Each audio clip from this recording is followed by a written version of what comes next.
verses 15 and 16. May I request Sister Glory to read for us? Isaiah chapter 49 verses 15 and 16. Isaiah, the word of God. Isaiah chapter 49, verses 50 and 16. Can a woman forget her nursing child and not have compassion on the son of her womb? Surely they may forget, yet I will not forget you. See, I have inscribed you on the palm of my hands. Your woes are continually before me. This is the word of God. Hallelujah, Father God. Hallelujah, Father. Lord, you are wonderful, oh God. You are amazing, oh God. You are magnificent, eternally glorious, Father God. Lord, maraming salamat, O Diyos, sa umaga nito, O Lord God. Tunay na napakabuti mo sa lahat ng iyong mga anak, Panginoon. Tunay na ikaw ang aming sandigan sa lahat ng panahon, Panginoon. Maraming salamat, O Diyos, sa umaga nito, O Lord God. Naibasa na po ang iyong mga salita sa kalagitnaan po namin. And we invite the power of the Holy Spirit to move in the midst of us habang pinapakinggan po namin ang iyong mga salita, Panginoon. Mangusap ka sa puso ng bawat isa, Panginoong Jesus. Tumilos ka sa puso namin, Panginoon. At tunay na marinig namin ang iyong mensahe sa araw na ito, Lord God. And prepare our heart to receive your spiritual blessing, O Father God. Prepare our heart to receive your words today, O Father God. We are humbly before you, Father God. Ako po pinagpapakumbaba sa iyong paanan, O Diyos. At ilaga ko po sa iyo ang iyong mga salita sa araw na ito, Panginoon. Maraming salamat. Pagpalain mo ang bawat isa sa amin sa araw na ito. In the mighty name of Jesus. Amen. Sipot ito na ito nga bulan kat love month nga kunada ay kulakdayang sa siya ng ibagan. Isungat ti mensahe ito ito nga aldaw ng buluan. The unfailing love of God. The unfailing love of God. Iti dahito nga biyag kakabsat, iti dahito nga lubong, mabalin nga ti ayat nga makita tayo kat saan nga kat condition. Ti ayat iti dahito nga lubong kat conditional, di po ba? Ti ayat iti dahito nga lubong kat unreliable. No daduma ti no apay nga kasiti ko na agsipod ta ti ayat tayo iti pada tayo nga tao kakabsat. Kat na ibatay, ijay, kababalin, dejay may nga tao. Di ba ay ayaton tayo, dejay may nga tao, agsipod ta isunakat, mabalin nga isunakat, nasingpad. Iti biyang dagiti asawa tayo, anya dagiti rason, apay nga na tayo dagiti asawa tayo. Mabalin nga nagwapo, mabalin nga kwartana, mabalin nga nasingpad sa awan pulos TV vision na, mabalin nga mapagkakatiwalaan. At dadagiti rason, no apay nga inayate, dagiti asawa tayo kakabsat niya. Madamot dagiti at kuna nga saan na nga amo, no apay nga inayat na diay, asawa na, o no day chay boyfriend na, or day chay girlfriend na kakabsat. Gamito dahil ito yung biyag, saan nga mailibak ka na tayo, nga ti ayat tayo nga tao kat conditional. Ti ayat tayo nga tao kat unreliable. No dagduma ko na tayo, ay ayatek ni Pulana, ay ayatek ni Pulano. Ngam, entong tiyempo itirigat, saan tayo nga mahagilap, di ba? Entong tiyempo itirigat, saan tayo nga mahagilap. So, DJ ayat na, awan iti action na. DJ ayat na, saan nga naipakita kakabsat. Ngamit ti ayat ni Apo Diyos, ay no apay nga kasi dagiti mapaspasama kakabsat. Agsipot ako natin tatay nga ti human love kat unreliable. Saan nga mapagtalkan ti ayat tayo nga tao. Kanda dumakot, ay alatid unay nga kastoy. Nga mati sumaron na bulan kat awanin, nagkupas hindi chay, ayat tayo. Agsipot na ayat tayo nga tagtao kung saan talaga nga mapagsalkan. It is conditional. Nga makita tayo nga ti ayat ni Apo Diyos, ket awan ti kapasping na. Ti ayat ni Apo Diyos, ket ang conditional. Iti biyang dagiti agasawa. Dagiti ito pa agasawa, ket hindi dadaya ayan ti altar ket nagkarida nga itirigat kin naman ayaten kanto iti sakit kin salunag ayaten kanto ngam Hindi nga nakakita iti napinpintas, kinagugwapo at Aray ko. awaan. Hiwalay ang bagsak. Well, hindi ko naman sinasabi na ganun lahat ang rason kung bakit maraming naghihiwalay. Siyempre sa paghihiwalay ng mag-asawa, may iba't ibang rason. Agsipot ako na tayo nga ro, ti ayat ti tao, kat saan nga mapagtalkan. Ngunit ang Panginoon ng kanyang pag-ibig is unconditional, unshakable, unbreakable. His love is deeper than mother's love, is stronger than death, and will last forever. So, no, itibiyang tayo nga tao kat awan ti forever, itibiyang niya po Diyos, sigurado nga the forever. Amen. So nga, sabi nang nagsasabi, walang forever. Pero sa Diyos may forever. Okay? So, sa passage po natin, in our passage, God shows us how great and faithfulness His love is. At may mga bagay na nagpapatunay kung bakit ang pag-ibig ng Diyos ay hindi nagbabago at walang kapantay. At ang pag-ibig ng Diyos ay sigurado. Sa mga dalaga dyan, ang mga boyfriend nyo, hindi nyo alam kung sigurado ang pag-ibig niya sa inyo. Pero ang pag-ibig ng Diyos ay sigurado. So, una na makita po natin dito is God's love is stronger than human love. So, ang pag-ibig ng Diyos ay mas matatag, mas matibay, mas malakas, at mas matapat kaysa sa pag-ibig ng tao. Amen. Correct. Sabihin na natin na ang pag-ibig ng isang ina is powerful din. Talagang powerful ang pag-ibig ng isang ina, di ba?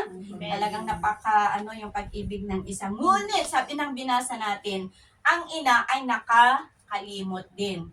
Ang ina ay nakakalimot din. Kaya nga, di ba, may mga ina rin na sobrang abuse sa kanyang mga anak. Nakakalimutan nila ang responsibilidad nila bilang ina. Ngunit sabi ng Diyos, siya na Diyos ay hindi kailanman makalimot. So, ibig sabihin, hindi niya kailanman tayo makalimutan maski isang segundo. At ito ang gustong ipaintindi ng Panginoon sa pamamagitan ni Prophet Isaiah sa mga Israel. Kasi nung na-exile sila doon sa Babylon, kasing hirap ang kanilang dinanas doon sa Babylon. Kaya ang akala nila, sila'y pinabayaan na ng Panginoon. Sila'y iniwanan na ng Panginoon at sila'y nakalimutan na ng Panginoon. But the fact is, God will never forget them. Kung bakit inialaw ng Panginoon na sila'y naghirap ng sobra upang ipalala niya sa kanila na dapat silang lahat ay bumalik sa Kanya. So dahil ang pag-ibig ng Diyos ay mas matibay kaysa sa pinakamalapit na relasyon ng magkakaibigan. So oray no kasanot kinadeket da jay agayem nya ngem natibtibay tulata da jay ayat ni Apo Diyos. Kahit nangasawan, awan ti makaartap, da kinatibay, kina-strong. Da ayat ni Apo Diyos. Kanya tayo. It is Psalms chapter 27 verse 10. Itakwil man ako ng aking ama at ina, si Yahweh ang sa akin ay mag-aaruga. Ito'y patunay na ang pag-ibig ng Diyos is reliable and unwavering at walang pinipili. Sa ating mga tao, mapili tayo, no? Hango nga kayat din siya, hango nga kayat nga ayat din diya takasukin, kasya. Yung ni Apo Diyos kakabsat, kidong red, kuy nalinis, kuno sin anyaman itsura ti tao, ay ayatan latan ni Apo Diyos. Saan na nga pilpilyan, di jay ayatan na. Iti Romans chapter 8, verse 38 and 39, sapagkat natitiyak kong Romans 8, 38 and 39, sapagkat natitiyak kong walang makapaghihiwalay sa atin sa kanyang pag-ibig, kahit ang kamatayan o ang buhay, ang mga anghel o ang mga pamunuan, at ang mga kapangyarihan, ang kasalukuyan o ang hinaharap, Ang kataasan o ang kalaliman o alinmang nilalang ay hindi makapaghihiwalay sa atin sa pag-ibig ng Diyos na ipinagkaloob sa atin sa pamamagitan ni Kristo Jesus na ating Panginoon. Di ko alam kung meron nakakaalam sa inyo ng kanta na ang pag-ibig ng Diyos ay walang makapaghihiwalay sa atin. Sinong makapaghiwalay sa atin sa pag-ibig ni Kristo? Ang pag-ibig ng tao ay may limitasyon, di ba? Ang pag-ibig ng tao ay may limitasyon, ngunit ulitin ko, ang pag-ibig ng Diyos ay walang hanggan, at sa pag-ibig ng Diyos may katiyakan, sa pag-ibig ng Diyos may proteksyon, sa pag-ibig ng Diyos may pag-asa at lakas sa gitna ng mga pagsubok. Kat noon ni Apo Dios, adda iti panig tayo kakabsat, awan tupulos, ti mais makaisina kada tayo, iti ayat ni Apo Dios. Agsipod na ti ayat ti Apo ket nabilag, ti ayat ti Apo ket makapangyarihan, awan ti asino man nga nabiyag, awan ti asino man nga pinarswa, nga mangisina kada tayo, iti ayat ni Apo Dios. Amen? Kaya, God's love is stronger than human's love. Naglagipon tayo nga ti ayat ti Apo ket natibtib kar ngam iti ayat iti tao. May kadwa, God's love makes us complete secure. Nga gabdayan sa pamagitan ng pag-ibig ni Kristo, siguradong mayroon tayong siguradong seguridad. Sa mundong ito, maaring buguan tayo o pabayaan tayo ng mga kaibigan nating, mabalin nga baybay ano tayo, dagiti uray pa, iti familia tayo, mabalin nga dagiti gagayem tayo, kat baybay na tayo kakabsat, but God never will. Laglagi po tayo dahil kakakabsat, nga uray pa, di gayem tayo, kadagkatan nga gayem tayo, dito'y nga biyag, kat mabalin nga dat tiyempo nga itarayan na tayo, panawan na tayo kakabsat, kapo kadagiti nagdudu mga rason, ngam laglagi po tayo, panawan na tayo man dagiti suamin nga tataw, ngam ni Apo Diyos, saan nang tupulos, saan nang tayo tupulos, nga panawan madaydayaw, iti Apo. Amen. Iti Hebrew chapter 13 verse 5, sapagkat sinabi ng Diyos, hindi kita iiwan ni pababayaan man. Iso dahito kinabilig nga kari ni Apo Diyos, kadagiti so amin nga talag kenkwana. Nga iti anyaman nga aramidon tayo, anyama sa dinuman ti papanan tayo kakabsat, saan na tayo tupulos nga baybayan ni Apo Diyos? Saan na tayo tupulos nga panawan ni Apo Diyos? Iti kan kanayon at da iti sibay tayo, iti kan kanayon at da iti dinna tayo, iti masangwanan malikudan sikigan iti right and left, at da ni Apo Diyos nga kadwa tayo madaydayaw iti Apo. Anyaman dagiti mapasamak iti biyag tayo kakabsat, adda iti tulong ken suporta nga maggapo ken ni Apo Dios madaydayaw iti Apo. We are always in God's heart and mind. At ang memory at ni Apo Dios laglagipon na tayo nga kankanayon iti aldaw ken rabii. Nga ni Apo Dios saan na tayo laeng nga lagipon entunno kayat na. Ngam ni Apo Dios iti oram iti kankanayon adda nga sila lagip,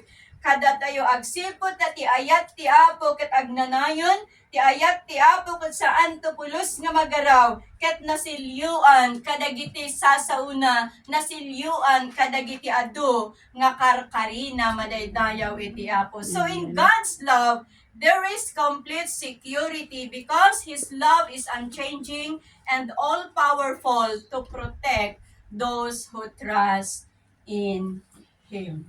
Pangatlo, God's love is forever. So, ito na yung sinabi kanina, na sa atin walang forever, but sa Panginoon may forever. So, sabi ng Panginoon sa verse 16, I have written your name on the palm of my hands. Sa ibang translation, I have engraved your name on the palm of my hands. So, ibig sabihin, hindi sinulat ng Panginoon ang pangalan natin sa pamamagitan ng lapis o ballpen. Pero ang pangalan po natin ay iniukit niya sa kanyang palad ng permanente. Adat illustration tayo. Ije ayan mi kakabsat ije ayan mi adda dagiti taga munisipyo nga agpaspasyar iti nagdudumang nga barangay tapnon apandangay agmarka iti animals. Apanda markaan dagiti animals tapnon di animals baka wanunwang tapnon maaddaan iti dokumento. At maaddan iti dokumento tapnon iti kastakit addati pagilasinan sakali nga adda iti mangtakaw sakali nga makawala wenno makailibas dayjay wenno baka ket adda dayjay pagkakilala adda dayjay pakakakitaan no sinno dayjay makin bagi iti dayjay nga animal ni Hesukristo kakabsat idi umuna nga nagparang kadagiti disciples na amo tayo nga awan idi ni Tomas. Ya, idi first time nga nagparang ni Jesus Christ sa kanyang mga disciples, wala noon si Tomas. Kaya nung dumating si Tomas, ibinalita sa kanya na nakita namin ang Panginoon, siya'y nabuhay ng muli. Pero anong sabi ni Tomas? Jakpati Kita. So Kita nga, ko, pati ko. pagsasabi mo, jakpati kita. So nga ni Tomas, very popular. Isunod ng kampo na diyan nga. So gapot na kasi iti kunan ni Tomas, iti may kadwa nga gundaway nga nagparang ni Jesus Christ, kada iti disciples, at that ijay ni Tomas nga kadwa. Dapat kunan ni Apo Jesus, iti John 20:27. Una ni Apo Jesus, tignan mo ang aking mga kamay, ilagay mo ang iyong kamay sa aking tagiliran, at huwag ka nang mag-alinlangan pa, sa halip ay maniwala ka. So, ang marka ng pako, dayjay marka iti lansa ijay dakulap ni Apo Jesus kakabsat. Ito'y nagsasabi that we are His. Dayjay marka iti lansa ijay dakulap ni Apo Jesus. Ibagbaga na dayjay kat kukwa na tayo. Dayjay marka iti lansa iti dakulap ni Apo Jesus. Ti ibagbaga na dayjay kat natay isu nagapo kada tayo. So ti ibagbaga dayjay marka ti lansa ijay dakulap ni Apo Jesus. Ti ayat na kada tayo kat ag nanayon. So nga ti ayat ni Apo Dios is for ever. So, hindi lang isinulat ng Panginoon ang ating pangalan sa libro The Book of Life. Hindi lang niya isinulat doon, kundi iniukit pa niya sa kanyang palad na may pagmamahal sa atin. Dahil sa kanyang palad na nilusot di jilansa, ipanakailansa na ijay cross, ijay na ngayong pagkita, dijag na nayon, nga ayat na kadatayo madaydayaw iti Diyos. May kapat, because of His love, God's eyes is always on us. Gapo iti ayat ni Apo Diyos, ti mata na adda nga kankanayon nga sikikita kadatayo. Babaling nga sa lagsudin nyo, di pa saan nga matmaturog, saan? Saan nga matmaturog talaga ni Apo Jesus. Adda nga kankanayon nga si tatanawag, kada tayo kakabsa. Hindi nga na-exile dagiti Israelites iti Babylon. Kunan ni Apo Dios, I see your life, I know exactly what is going on. So iti kaddan dagiti Israelites iti Babylon, saan nga nailingad kini Apo Dios? Iti rigat da. Saan nga nilingad kini Apo Dios? No kasano nga nakasano ti panangadipon kadakwada kadagiti Babylonian. So kahit nangar nga sa nga kasjay matlaeng ti panangkitkita ni Apo Dios kadatayo. Kahit nangar sa nga si tatanawag nga kankanayon ni Apo Dios kadatayo. Even if we are in good situation or bad situation, amo ni Apo Dios dagiti kasasaad tayo madaydayaw iti Apo. Amuna no kaano tayo nga rumuar. Amuna no kaano tayo nga umunag. Amuna no kaano tayo nga agtugaw. Amuna no kaano tayo nga tumakder. Kinamuna no kaano tayo nga agida. Tatimatan ni Apo Dios is everywhere. At iti sa dinuman iti mata ni Apo Dios. It is Psalms chapter 33 verse 13 and 14.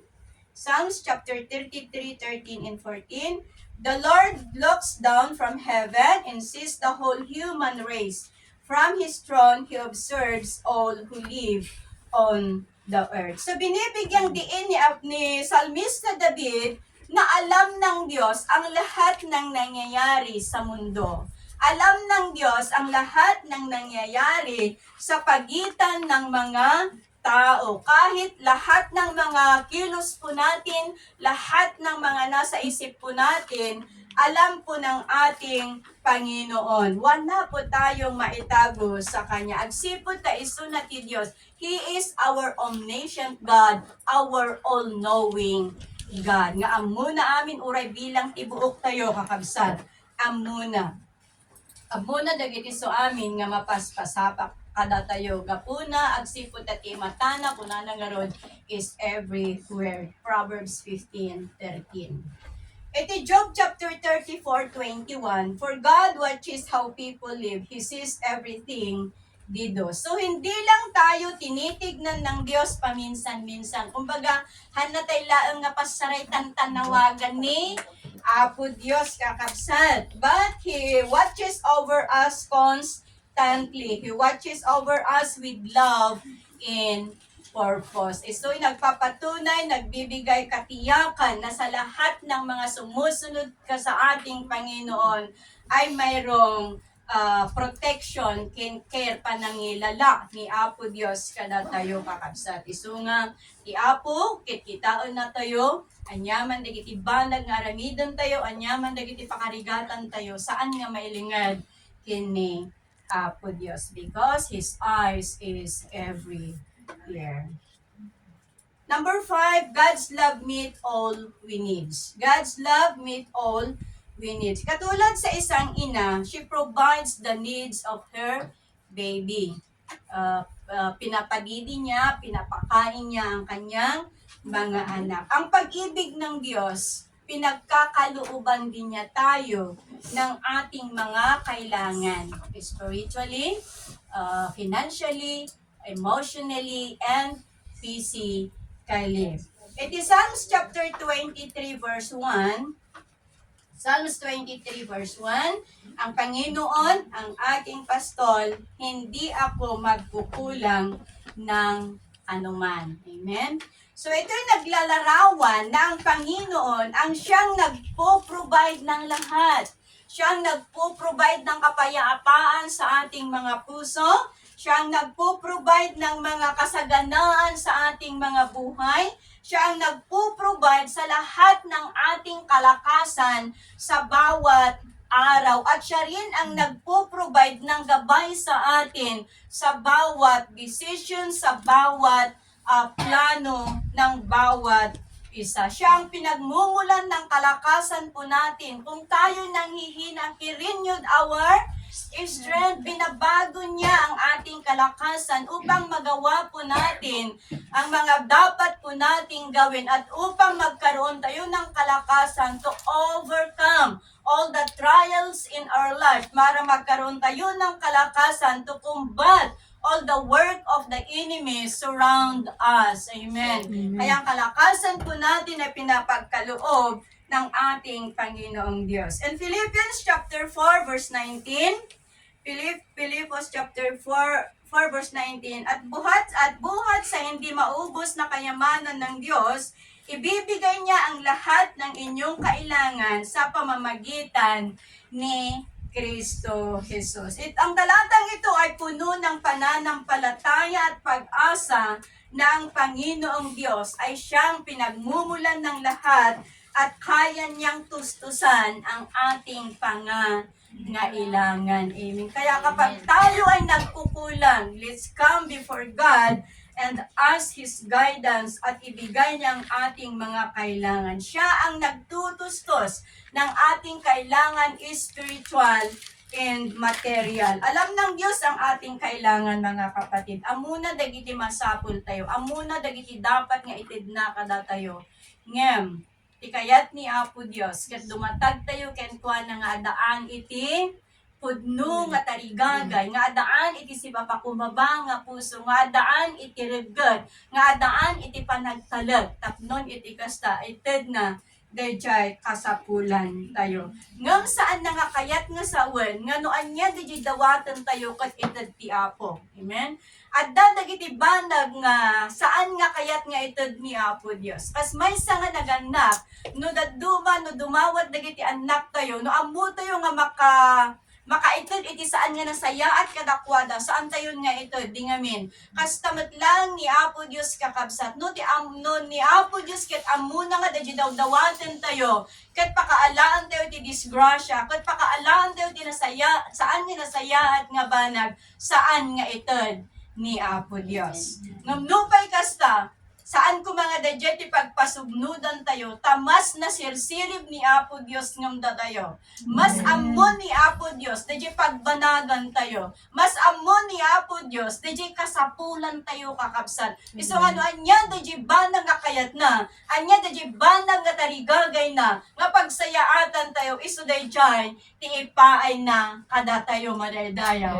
Iti Apo. Tasan na nga kayat nga, dahi ti maisagmak, nga anak na ngamti kayat na mapanamay, maprosper, maparagsak itagiti an anak na. In our spiritual life, when we feel dry, His love refreshes us. Diba? May panahon na tayo, may panahon na nararamdaman natin na bakit parang walang nangyayari sa aking spiritual na buhay, di ba? May ganong katanungan. Pero because of God's love, He refreshes our spiritual life. When we feel empty, God's love fills us. Amen? When our strength ends, God's love begins to fill. Nga no, dumakas lang nga nabanbanog tayo, nga kas lang nga nauyos ng dadya pigsa tayo kakabsat. Nga babaon iti ayat ti Apo, ijay nga agtrabaho ni Apo Diyos, ket pabarwen na dadya pigsa tayo, pabarwen na dagiti so amin, nga kasasaad tayo iti spiritual life tayo, but ijay nga ma-fully satisfied dayjay heart tayo, kaya't ma-fully satisfied dayjay kasapulan tayo iti na spiritual nga kasasaad tayo. God meets all what we need in all aspects of our life. Amen? Nagnagipon tayo dayta nga ni Apo Dios isunat mangipaay kadagiti so amin nga kasapulan tayo iti material, financial, spiritual, and emotional. Lahat po yan ay nanggagaling sa ating Panginoon Diyos. Amen. So maruno, God's love understand our pain. Amo ni Apo Diyos dagiti sakit nga marikrik natin kay emotion, kay physical na katawan po natin. The love of God is not distant. Nakikita niya at nararamdaman niya ang kirot na ating pinagdadaanan. He knows our struggles, He knows our fears, and He knows our heartache. Iso nga kadagiti na frustrated dyan. Nadadagiti na frustrated nga babalasang or what, amo ni Apo Diyos dagiti sakit ti puso tayo. Amen? And Psalms chapter 58 verse 56 verse 8, chapter 56 verse 8, ang taglay kong suliranin na babatid mo ng lahat, pati pagluha ko'y nakasulat sa iyong aklat. Ito binibigyang diin ng talatang ito na napapansin lahat ng Panginoon ang nangyayari sa atin. Napapansin lahat kung ano yung mga pagdurusa na dinaranas po natin kakabs. Ijay sa bali nga translation ko na ibot-butin yan ni Apo Diyos dagiti luluwa tayo. Amen? Wow. Ibot-butin yan ni Apo Diyos dagiti luluwa tayo kakabsat. Kayant na nga sa nga iti pa nang ibot-butin yan ni Apo Diyos kadagiti luluwa tayo. Adda iti napalaos nga care na kada tayo kakabsat. Na bawat patak ng ating mga luha ay napakahalaga sa ating Panginoon Diyos. Pero hindi porkit na ibot-butilan ni Apo Diyos nagkilong lahat tayo akat sige sangit tayo sangit. Saan nga kasjay kakabsat. Ngam nagiti luluwa tayo. Iti tiyempo nga dumatag tayo kenkwa na kakabsat. Ijay nga makikita na anya dagiti pain nga mariklik na tayo. No anya dagiti pagdurusa nga marikrik na tayo kakabsat. At alam ng Diyos at sabi ko nga bawat patak ng ating mga luha ay napakahalaga sa ating Panginoong Diyos. Ito'y nagbibigay katiyakan ng ating Panginoong Diyos ay hindi niya kailanman tayo pababayaan. Katulad din ni David, ito rin ay nagbibigay sa atin ng katiyakan at kaaliwan sa gitna ng pagsubok at pagluha. Iniingatan tayo ng Diyos sa lahat ng ating dinaranas na sakit at hirap. Iso nga saan nga mailingad kini Apo Diyos dagiti saksakit dagiti napon tayo, saksakit dagiti physical nga bagi tayo kakabsat. Onya dagiti marikrik na tayo nga ut iti physical emotion ammo amin ni Apo Diyos. Iti Psalms chapter 147 verse 3. Psalms 147:3, He heals the brokenhearted and binds up Amen. their wounds. Amen. Amen. Amen. Ang tanging Diyos lamang ang makapag-aayos at makabuo at makapagpagaling sa lahat ng sakit. Isulaan ni Apo Diyos laang iti makapaimbag kadagiti amin nga sakit ti puso tayo, sakit tinakam tayo, dagiti panagpasugnod tayo, siya no dadto makat managpasugnodak no dagiti anyaman nga bandag nga rikrik naen tayo kakabsat. Awan ti sabali nga makabukel, awan ti sabali nga makaagas no saan laeng nga ni Apo Dios. Amen. So nga no dagiti tampururot tayo dita ni Apo iti tayo kini Apo Dios ket isu iti mangagas kakabsat. Isu na ti Dios nga mangted iti pigsa, isu na ti Dios nga mangted iti namnama, isu na ti Dios nga mangted iti kapya. Mo dagiti tam parurot na mga minsan nga narigat nga maawatan. So nga itud tayo lang kini Apo Dios sa isu na ti trabaho iti biyag tayo madaydayaw iti Apo. So God does not just see our tears, it collects them, counts them, and comfort us through them. So kana sa uwan nga sa langat itkitaan ni Apo Dios dagiti luluwa tayo ngam kolektaan na dagita ibut-butilya na dagita madaydayaw iti Apo. The last but not the least, God's love is constant and unchanging. At ayat ti Apo ket agtultuloy ket awan iti baliw na. Yayat ni Apo Dios kakabsat ket haan nga apektado ure anya nga season ti mapaspasamak. Dry season, winter season, rainy season, haan nga apektado iti ayat ni Apo Dios kakabsat. Agsipud ta dadya ayat ni Apo Dios ket stable can forever. Mabalin nga kanya tayo kati ayat tayo inton panaglalamin ket ang kapay nga ayaten panaglalamin. Mabalin but God hindi po nagbabago ang pag-ibig ng Diyos kahit anong season ang darating sa atin pong mga buhay. Lamentations chapter 3 verse 22 and 23. Lamentations 3, 22 and 23. Ang pag-ibig ni Yahweh ay hindi nagmamaliw, ang kanyang habag ay hindi nagwawakas sa bawat umaga. Ito ay laging sariwa. So ang pag-ibig ng Diyos ay patuloy nating nararanasan, nararamdaman kahit sa gitna ng hamon at pagsubok sa ating mga buhay. At katulad nga ng sinabi natin kanina, walang nilikha ng Diyos na makapaghihiwalay sa atin sa kanyang pag-ibig. So nagbabago man ang panahon, nagbabago man ang ating mukha kasi agpuribot-bot na bumakbakat, nagbabago man ang ating pakiramdam, nagbabago man ang ating kapaligiran, ang ating buhay na Diyos kailanman ay hindi magbago. Amen. Ang pag-ibig ng Diyos ay hindi magbabago. Sabi nga doon sa Hebrew 13:8 that Jesus Christ is the same yesterday, today, and forever. So iso na ni Apo Diyos idi itakin iti agnanayon. Awan pulos iti panagbaliw na. So nung nagwapo iso na idi,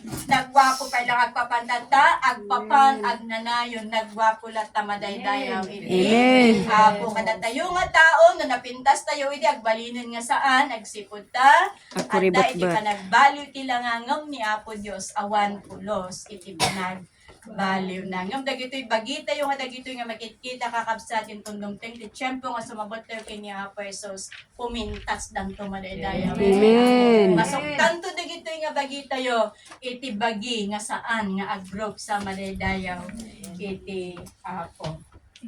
So ngayon nga kakabsat God's love, ulitin ko lang, God's love is stronger than mother's love, more secure than any friendship, marked forever in His hands, always watching over us. His love enough for every need. His love is sensitive to our tears and unchanging through every storm. So makalimutan man tayo ng ating pamilya, makalimutan man tayo ng ating mga kaibigan, makalimutan man tayo ng ating mga kapatiran, hindi po tayo kailanman makalimutan ng ating Panginoong Diyos. We are always remembered and we are always loved by Him. So, I attend nga kakabsat, let's rest in the unfailing love of God. Malaylayaw. Kaya po, dahil ti mensahe, ti dahil tingal daw, at